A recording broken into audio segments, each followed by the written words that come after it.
Possible nga ba na magkaroon ng violation kapag sabay-sabay na nag-post sa group na sinalihan mo? Yes, tama po. Pwede ka po magkaroon ng violation. Katulad ng ganito. Magkakaroon ka ng violation kung sabay-sabay ka daw na mag-share sa maraming Facebook group, lalo na kung mukhang spamming sa system ni Facebook. Ito po yung mga magiging dahilan kung bakit. Sa algorithm flagging, pasok po siya kapag sobrang bilis at sabay-sabay ang pag-share.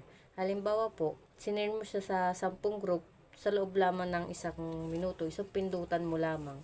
Iniisip ng system ni Facebook na automated bot ka o kaya nag-i-spamming ka. Pasok din po siya sa community standard. Kung hindi naman tugma yung content sa role ng group na sinalihan mo, tapos dun mo po i-share, mataas po yung risk na pwede kang ma-report tong admin ng group, then ma-detect ni Facebook.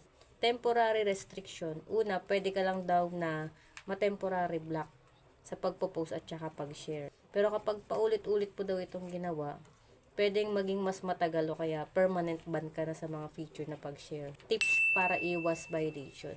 Mag-share ka lang ng paunti-unti kada oras. Kunyari, isa, dalawa, tatlo. Then, stop. Pahinga ka muna.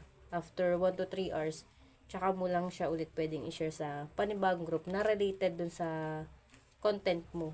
O kaya related dun sa group policy nung pagpapasahan mo, pagsasharean mo. Tapos kada share mo, iba-ibahin mo yung bawat caption para hindi siya mukhang spammy sa system ni Facebook. So ngayon yun lang po yung masashare ko. Then comment na lang po kayo kung ano pa yung gusto niyo na topic natin sa susunod.